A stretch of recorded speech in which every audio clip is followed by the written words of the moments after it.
бартарияти хоси раванди корҳои хӯрамгардонӣ дар шаҳри душанбе аз он иборат мебошад, ки аз иқдоми созандагии шаҳрдории пойтахт хурду калон бо нишони ҳамраҳӣ ва ҳамовозӣ ҷонибдорӣ васеъ намуда, ҳамагон дар ин ҷодаи бунёдкорӣ бо сарҷамъиву муттаҳидӣ саҳмгузорӣ мекунанд. Зеро Душанбе ҳамчун қалби Тоҷикистон, шаҳри сулҳ, пойтахти давлати озоду соҳибихтиёри тоҷикону тоҷикистониён, маъвои меҳр, умед ва ормони мо ҳамватанон аз файзи истиқлол ва баракати давлатдории хиратсоронаи асосгузори сулҳу ваҳдати миллӣ, пешвои миллат, Президенти Ҷумҳурии Тоҷикистон муҳтарам Эмомалӣ Раҳмон бо суръат ва бо маром ба сӯи шукуфоии бештар, зебоиҳои нав ба нав ва ободониҳои бепоён тағйири симо мекунад. Ҳашарҳои дастаҷамонае, ки ҳамарӯза дар пойтахт гузаронида мешавад, ба хотири шукуфоии кӯчаву хиёбонҳо ва боғу гулгаштҳои Душанбе шаҳр роҳандозӣ мегардад. дар баробари сокинону кормандони корхонаву муассисаҳои шаҳри Душанбе, масъулини мақомоти иҷроияи ҳокимияти давлатии ноҳияи Шоҳмансур низ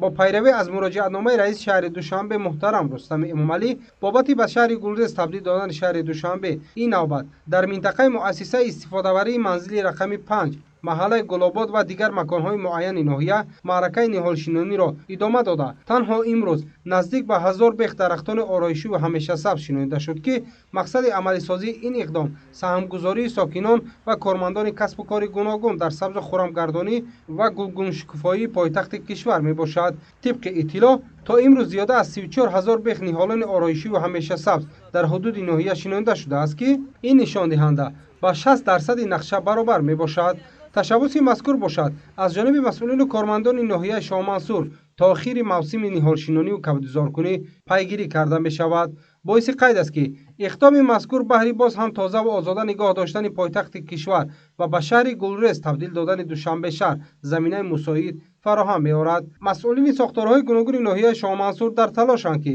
баҳри ободу зебо ва мутобиқ намудани инфрасохтори пойтахти кишвар ба меъёрҳои сатҳи баланд саҳми арзанда гузоранд. дар имрӯз аз ҷониби роҳбарият, кормандони бахши хоҷагидорӣ ва устодони муассисаи таҳсилоти миёнаи умумии рақами 65 ноҳия дар атрофи муассиса корҳои ободониву тозагӣ роҳандозӣ гардида, гирду атрофи муассисаи мазкур бо дарахтони ҳамешасабз таъмин гардид. гуфтан ба маврид аст, ки бо мақсади саҳми бештар гузоштан дар корҳои ободониву созандагӣ ва тозаву озода нигоҳ доштани пойтахт, имрӯз қариб дар ҳамаи шаҳраку маҳаллаҳои ноҳияи Шоҳмансур шанбегоҳи дастаҷамона доир гардид, ки сокинон фаъолона ширкат варзиданд.